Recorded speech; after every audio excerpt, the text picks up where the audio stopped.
Shalom Havrim, Shalom Havrot, Shalom Havrot. Estamos aqui mais uma vez junto com vocês para mais um estudo bíblico, né, usando a Bíblia hebraica, como é o nosso costume, como é o nosso propósito. E hoje eu queria convidar vocês para que estudássemos o texto que está no livro de Juízes, ok? Deixa eu colocar aqui para que vocês vejam. Isso, está aqui. O sacrifício oferecido por Jefté. Então, vamos direto ao assunto.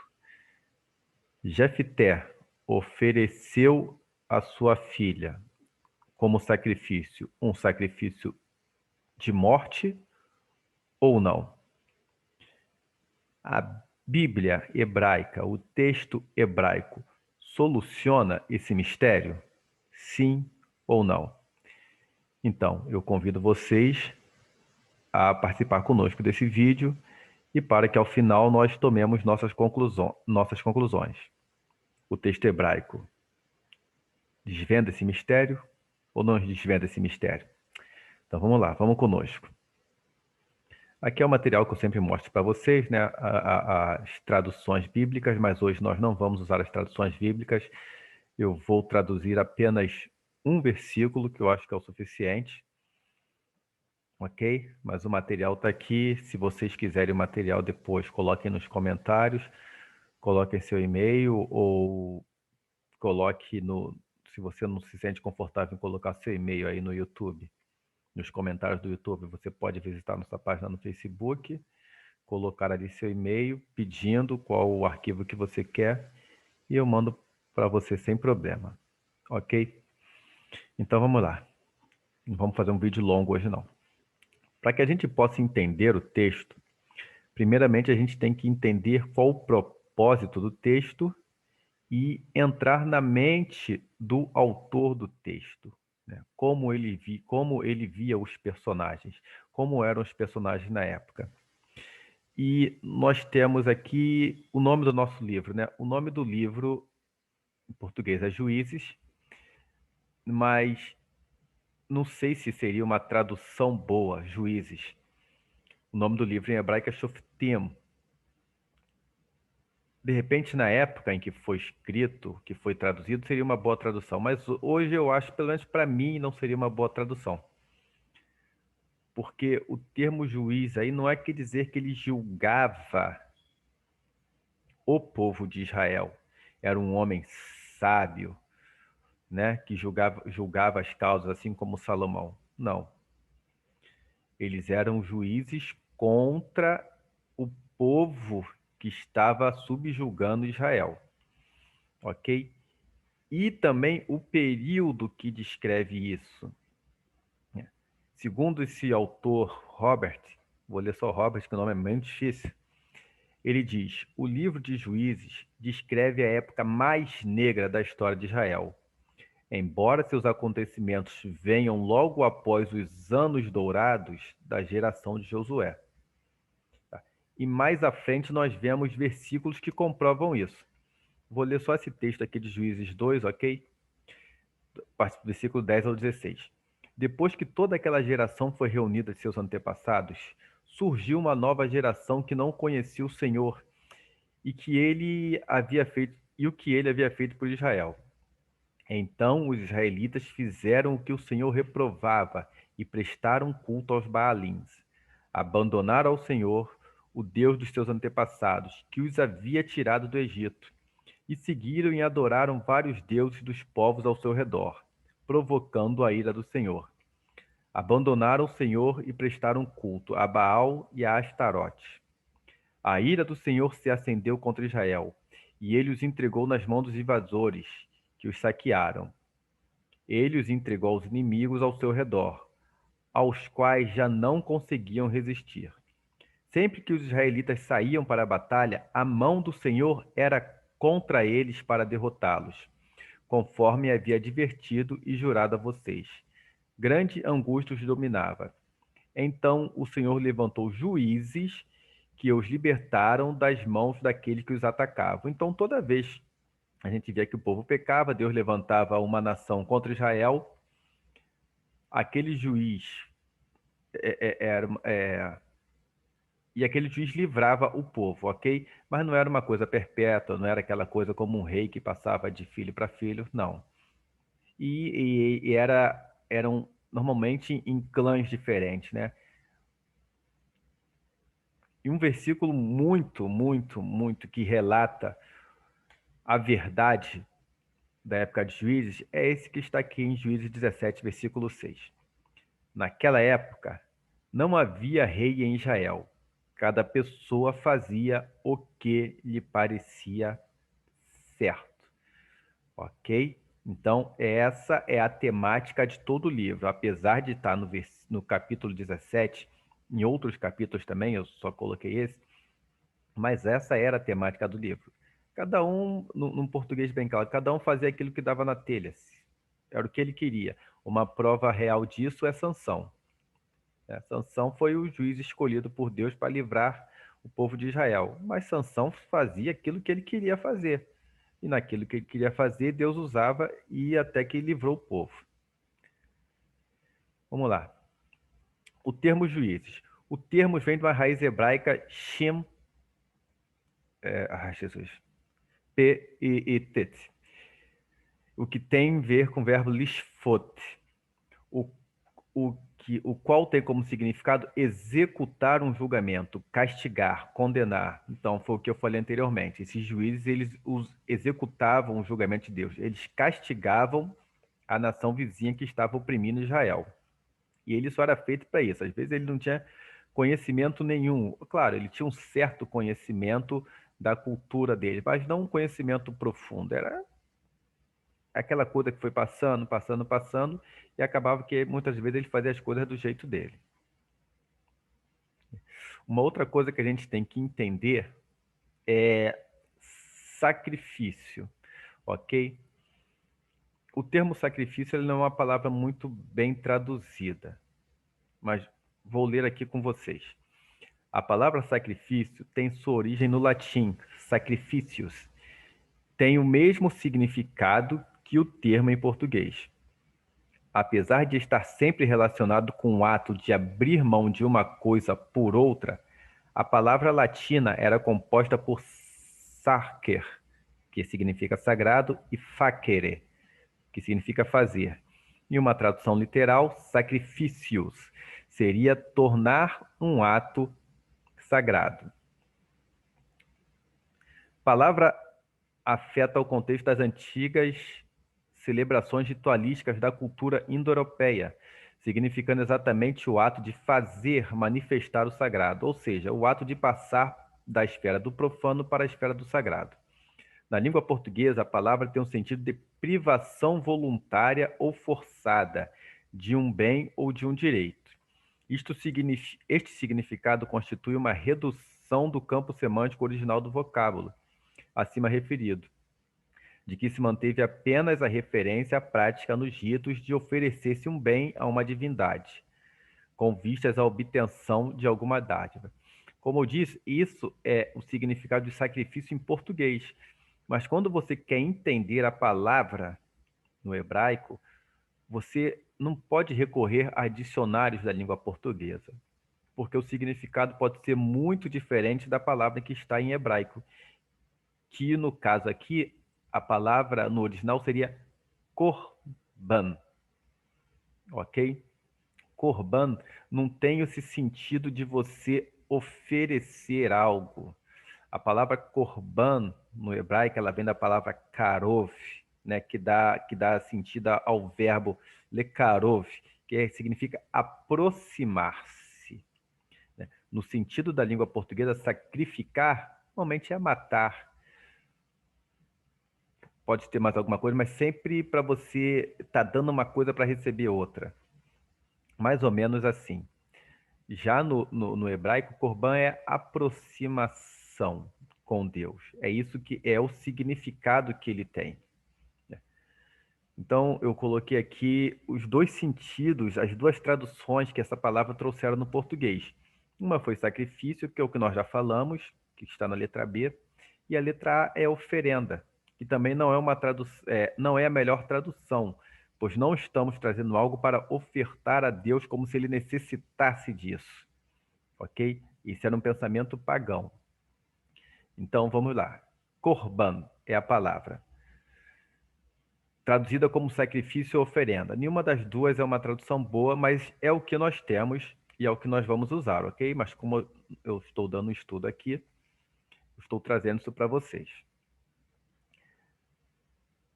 A Bíblia ela fala de 5 korbanot. Korbanot seria o plural de korban, ok? Ou 5 sacrifícios, já que nós estamos falando de língua portuguesa.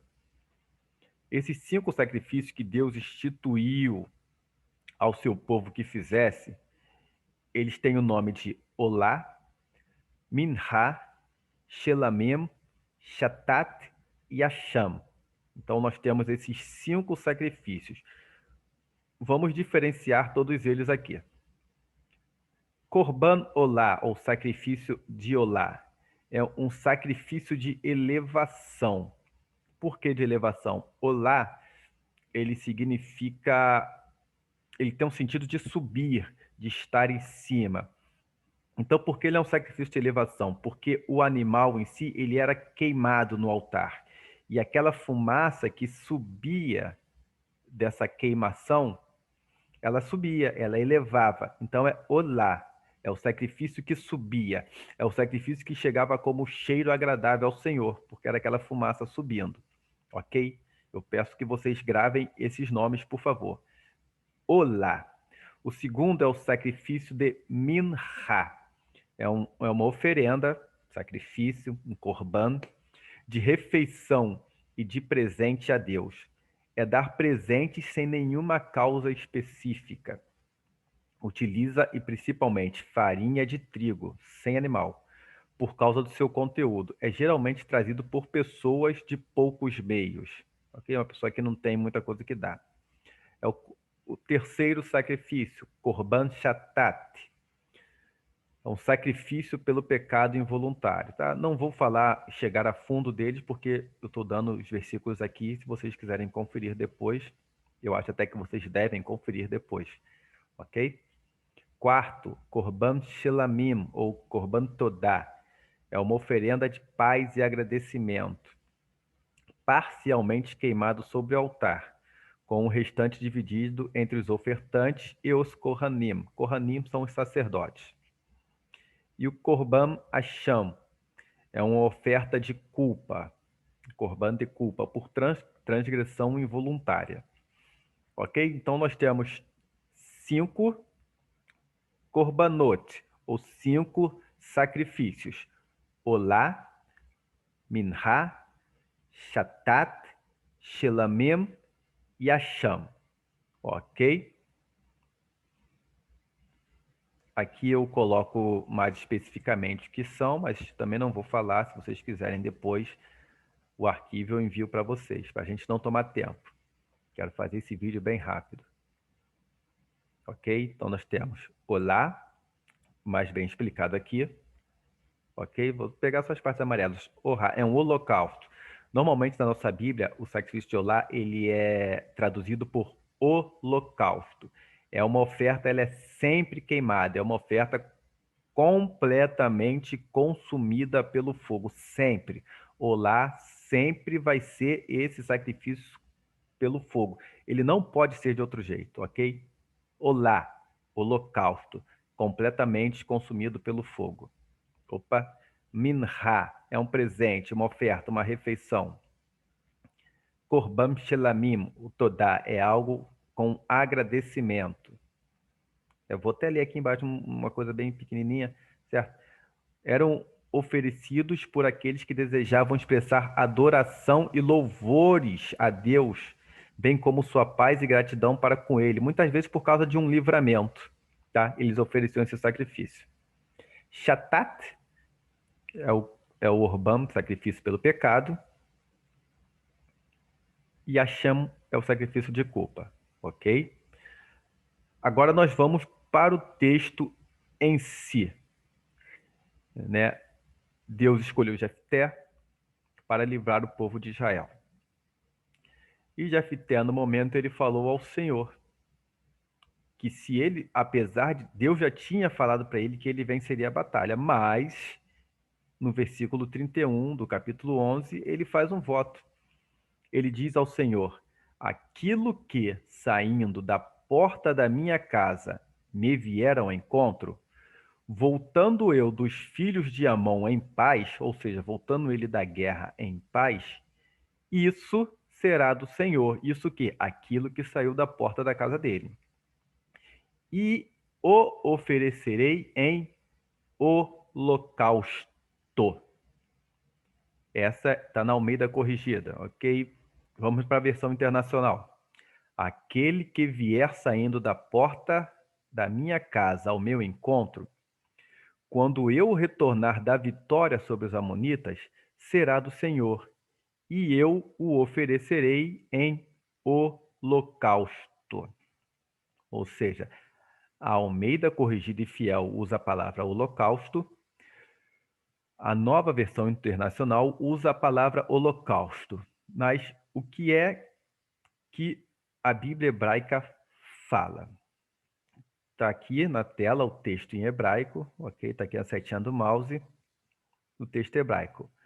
Verhayah hayotse asher yetse. Ou seja, e será, é uma redundância, né? Que está aqui. O saindo que sair, o saindo que sair, ou aquele que sair,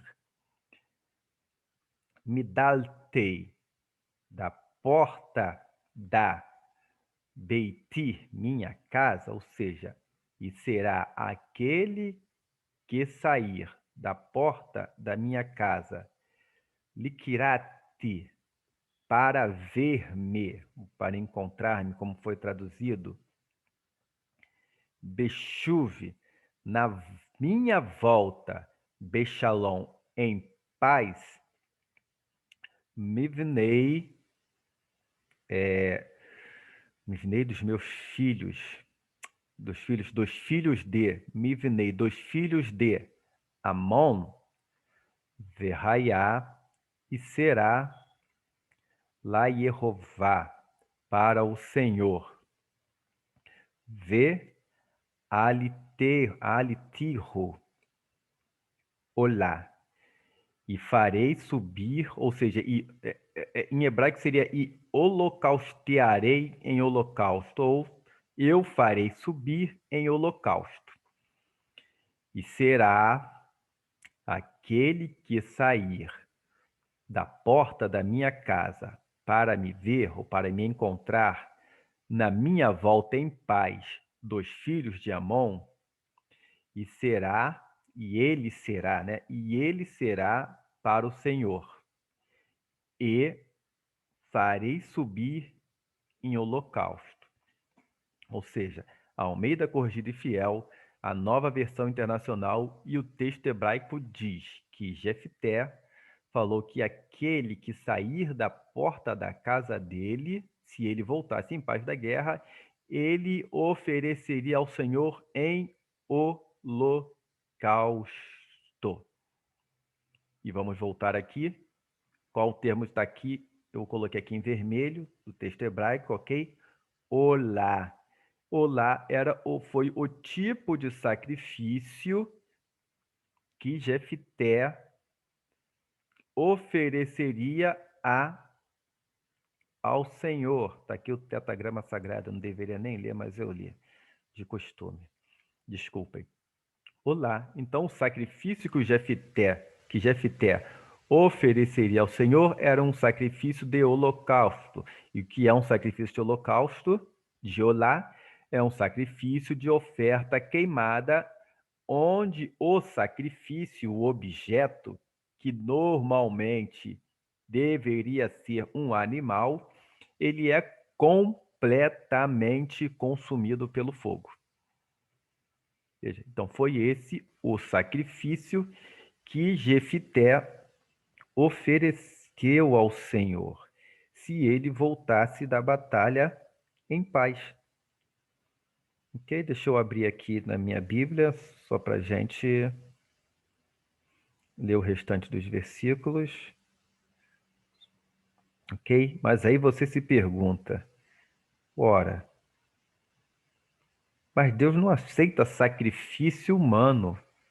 Como Deus aceitou o sacrifício de Jefité? Primeiro, irmão, não foi Deus que pediu tal sacrifício, ok? Deus já havia falado que daria aquela guerra, aquele povo nas mãos dele. Ele que dele mesmo ofereceu. E aí a gente vai ter que ler aquele versículo que nós lemos lá no começo, em Juízes 17. Naquela época, não havia rei Israel. E cada pessoa fazia o que lhe parecia certo. Jefté achou que era certo, mas o Senhor nunca pediu isso a ele. Então, foi esse o sacrifício que ele ofereceu. Isso aí já não resta mais dúvida. Aí você tá, agora vem a dúvida. Então, ele queimou a filha dele ou ele não queimou a filha dele? Vamos para o texto.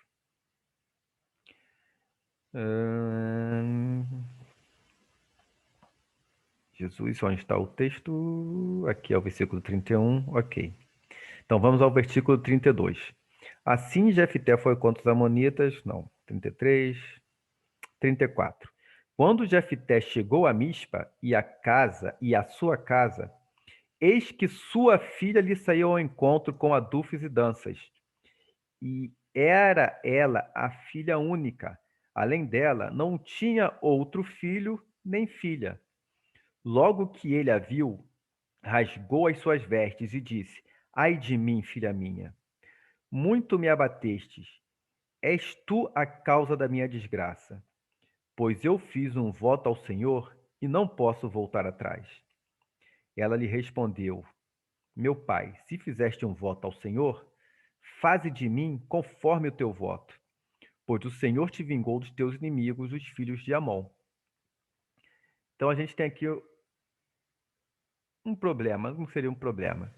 Jefté falou que ele fez um voto e ele não poderia voltar atrás do voto dele. Realmente, o Senhor diz que se você fez um voto e não cumpriu, é melhor que você não fizesse. Mas o voto de Jefté foi um voto de tolo. Isso sou eu que estou falando, não é a Bíblia que está dizendo.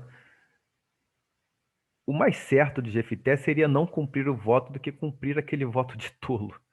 Ok? Deus poderia cobrar ele? Poderia cobrar. Se iria, eu não sei. Poderia cobrá-lo, mas seria melhor que sacrificar a filha. Mas vamos lá, versículo 37. Uma outra coisa. E a gente vê assim, a gente acha que Jefté, mas Jefté está nos heróis da fé. Ok, mas ele está no heróis da fé por causa de um ato de fé, não por causa da sua conduta de vida. Se nós lermos no começo da história, a gente vê que Jefté andava com homens maus. Ou seja, mas ele foi o instrumento que Deus viu capaz de livrar o povo. Mas ele era um homem que andava com pessoas más. Então a gente não pode ter em Jefté a figura de um homem íntegro e reto como era Jó. Tanto que ele já sabia que ele ia sacrificar uma pessoa. A tristeza de Jefté foi porque a pessoa que saiu da casa dele era a filha dele. Talvez se tivesse sido uma outra pessoa, ele não se importaria tanto. Ele pegar, não, você, eu vou queimar você. Mas a tristeza foi porque saiu a filha dele, porque ele já tinha um intuito de queimar. Algumas pessoas acham que, não, Jefté achava que poderia sair um animal da casa dele. Ora, um animal não sairia da porta da casa dele para celebrar com ele uma vitória. Porque é o que o texto diz: aquele que sai da minha casa para vir ao meu encontro se eu retornar em paz. Ou seja, era aquele que estava saindo da casa dele para celebrar a vitória, porque ele veio em parte dos filhos de Amon e ele ganhou a guerra. Um animal não iria sair para festejar. Claro que ele estava se referindo a uma pessoa, só que ele não contava daquela pessoa ser a filha dele. Então, essa foi a tristeza dele. Ok? Então, eu acho não, eu tenho certeza que aí já está relatado que a intenção dele era fazer um sacrifício de pessoa e um sacrifício para queimar a pessoa, ok? Para a tristeza dele, foi a filha dele que saiu, e agora a gente vai ver se Jefté cumpriu o voto ou não. Versículo 38, disse ele, não, versículo 37, disse mais ao seu pai, a filha dele falando, conceda-me somente isso, deixa-me por 2 meses, para que eu vá e desça pelos montes chorando a minha virgindade com as minhas companheiras. Disse ele, vai, e deixou aí por 2 meses. Então ela se foi com as suas companheiras e chorou sua virgindade pelos montes. E sucedeu que, ao fim de 2 meses, tornou ela para o seu pai, o qual cumpriu nela o voto que tinha feito. E ela não tinha conhecido o varão. Daí veio o costume em Israel de irem as filhas de Israel de ano em ano lamentar por 4 dias a filha de Jefité, o gileadita. Ou seja, ele cumpriu o voto dele. E o voto dele era de oferecerem holocausto, então ele queimou a filha dele. Sim, é isso que o texto diz. Mas vamos lá, quais são a outra vertente que existe? Eu conheço pelo menos as duas, não vou falar que são desculpas, né? Porque muitos acham difícil de acreditar no que aconteceu, no que o texto diz. Porque o Senhor não aceita sacrifício humano. Então, o que normalmente falam? Uma, os que não têm o conhecimento do texto hebraico dizem que não.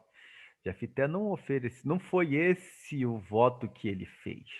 O voto que Jefité fez foi de oferecer ao Senhor. Então, esse oferecer ao Senhor poderia ser oferecer para serviços. Tá?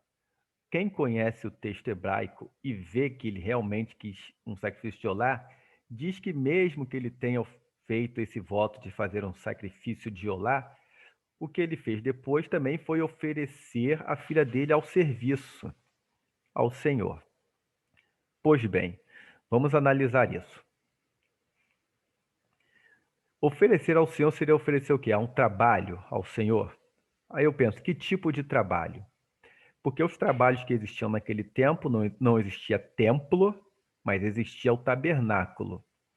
Mas, porém, contudo, todavia, entretanto, o serviço no tabernáculo era feito somente por homens, e por homens da tribo de Levi. Ok? E o texto diz no último versículo que Jefité era da tribo, era um gileadita. Ele não era da tribo de Levi. Então, de maneira nenhuma, sua filha poderia servir no tabernáculo. Primeiro, porque era mulher. E segundo, porque ela não era da tribo de Levi. Agora, uma mulher poderia trabalhar para o Senhor? Poderia. Ela poderia fazer um voto de servir ao Senhor? Poderia. Ela poderia fazer o voto do Nazireu, né, que está no livro de Números, Bamidbar 6, ou número 6, livro de Números, do capítulo 6, que mulheres poderiam fazer o voto de Nazireu, tanto homem quanto mulher. Porém, nesse voto, de maneira nenhuma, não está escrito nada sobre que ela não poderia ter filhos, né? Porque os que dizem que ela foi oferecida ao Senhor falam que foi por isso que ela foi chorar a virgindade dela, porque ela não poderia ter filhos, ela teria que ficar virgem. A Bíblia não fala isso. O voto de Nazireu não fala sobre que a pessoa tem que ficar virgem pro resto da vida e que a pessoa não pode ter filhos.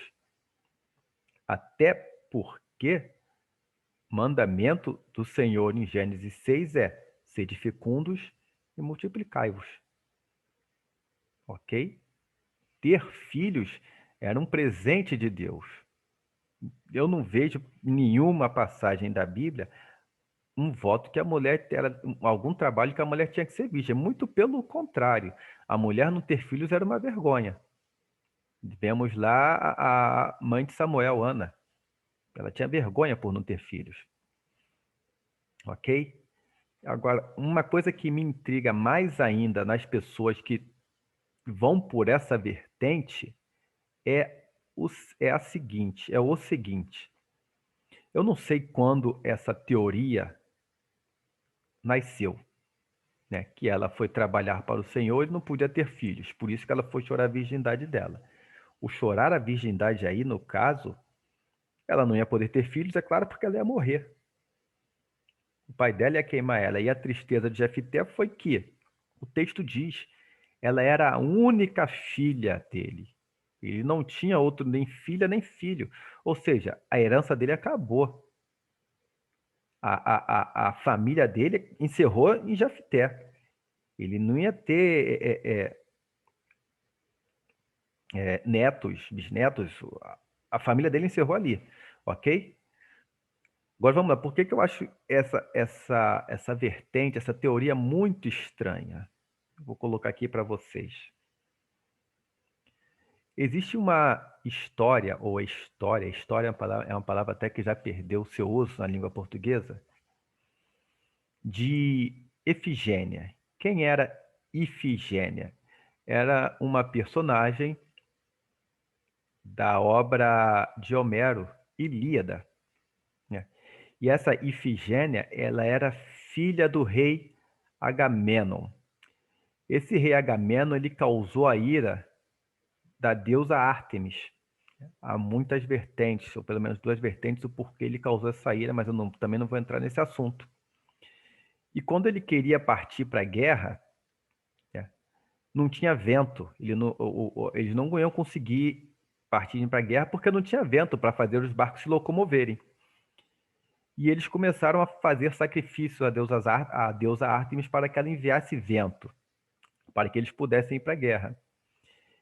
E como a Ártemis estava com raiva de Agamenon, falou o seguinte para o sacerdote: ó, eu posso até mandar vento, mas ele vai ter que ele vai ter que sacrificar a filha dele. No caso, o sacrifício seria a filha dele, Ifigênia. Rolou uma trama toda, eu não vou falar, não vem ao caso aqui. E Ifigênia se ofereceu para ser sacrificada. E a deusa, como achou aquilo estupendo, né? Na hora do sacrifício, ela tirou Ifigênia e colocou uma corça. E a corça foi sacrificada no lugar de Ifigênia. E Ifigênia foi tomada pela deusa Ártemis para ser uma suma sacerdote numa determinada cidade.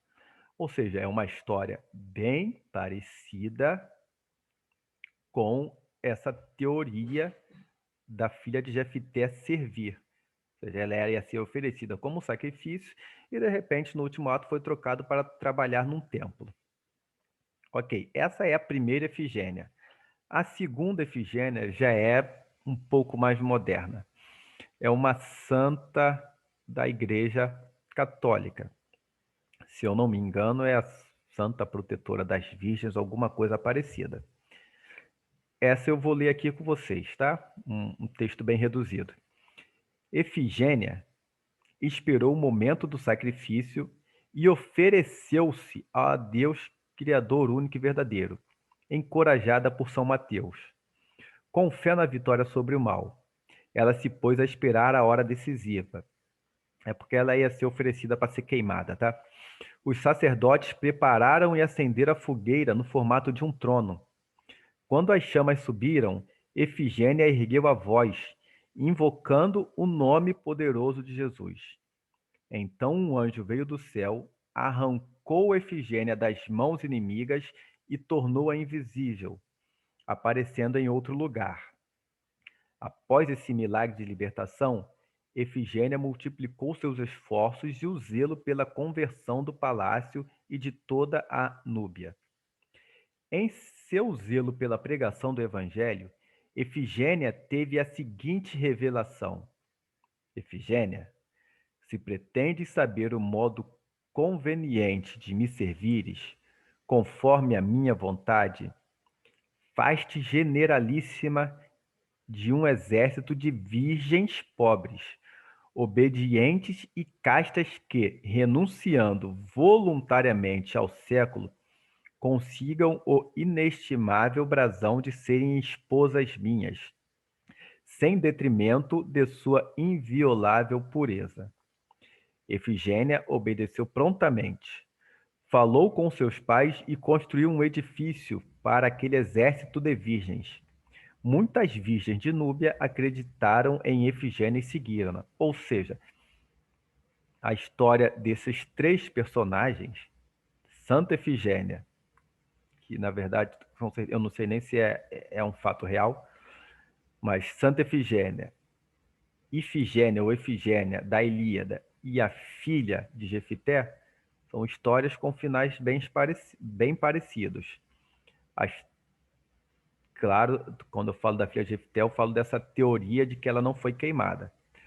As três eram virgens, as três seriam oferecidas como sacrifício, ou seja, as três iam morrer. A filha de Jefité seria queimada em holocausto. Ifigênia, filha de Agamenon, ia ser morta em oferecimento à deusa Ártemis. E Santa Ifigênia seria queimada. Porém, as três, sobrenaturalmente, foram tiradas, né, do sacrifício e começaram a trabalhar para não vou falar para Deus, porque no caso da Ilíada seria diferente, seria trabalhar para Deus Ártemis, mas seria um trabalho espiritual para alguém maior. Por isso, essa teoria de que ela foi trabalhar no templo e ficou virgem me é muito estranha. Eu não sei quando ela nasceu, não sei de onde nasceu, mas ela é muito igual, muito parecida com essas duas teorias que eu chamo de teorias pagãs, ok? Então, fico por aqui. Como a gente já diz, o texto hebraico foi bem claro. Jefité, infelizmente, ofereceu sim sua filha em holocausto, queimando-a e pensando ele estar oferecendo ao Senhor. Mas com certeza Deus não recebeu esse sacrifício porque ele não aceita um sacrifício humano. Ele não recebeu o sacrifício, mas Jefité sacrificou-a sim, ok? Então fica aí nosso estudo de hoje. Espero que você tenha gostado, né? Se você gostou, eu peço encarecidamente que você possa curtir esse vídeo, que você possa compartilhar esse vídeo com seus amigos, com seus irmãos na igreja ou aqueles que gostam de estudar as escrituras, ok? Se você acha que tem algum ponto que não está de acordo, por favor, peço que você deixe seus comentários para que eu possa ler, eu possa conhecer e a gente possa até, de uma maneira civilizada, é claro, discutir sobre nos comentários ou de uma outra maneira, ok? Então fica aí nosso estudo de hoje, ok? Shalom, lehitraot. Até nosso próximo estudo.